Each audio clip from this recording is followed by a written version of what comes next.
Hello, today I will be comparing the difference between letters and memos.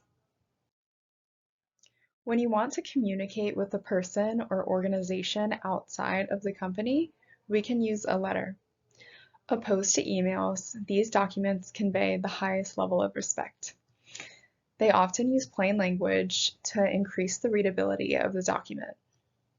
Some examples include campaign initiatives, recommendations, and official announcements.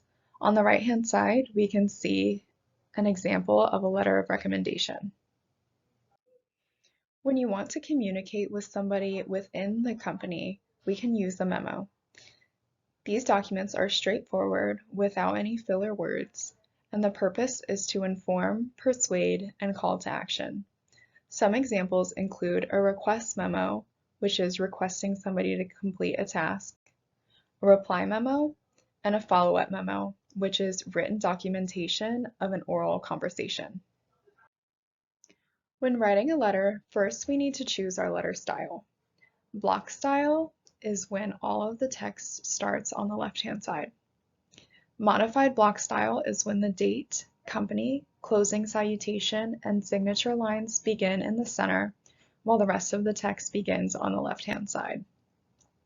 Next, we need to write our header, which consists of the company letterhead, date line, and recipient address.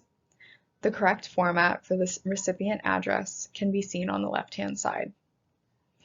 Next, we need to write our salutation, which consists of "Dear," and then the recipient's name. Next, we can write our message, which consists of the opening, body, and closing paragraphs. Each paragraph should include a topic sentence at the beginning so that the reader understands what each paragraph is about. Next, we can write our closing salutation, which is usually "Sincerely." Finally, we can include the signature block, which includes a written and typed signature. The written signature doesn't necessarily need to be handwritten, but it should be typed in a font that resembles a written signature. When writing a memo, we can start with the header, which is similar to that of an email. The first component is the date line, which should be spelled out to avoid confusion on the recipient's behalf. In the to line, we should include the recipient's name along with their job title. Similarly, the from line should include your name along with your job title. Finally, the subject line should include a couple words explaining the purpose of the memo. Next, we can move on to the purpose section, which is a short paragraph explaining why you wrote the memo along with the call to action. Next, we can move on to the body section, which should elaborate on the context or problem along with the action required.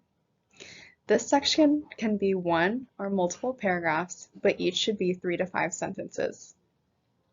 Finally, we can move on to the call to action paragraph, which should summarize the content above, explain next steps, invite feedback, provide resources, and offer contact information.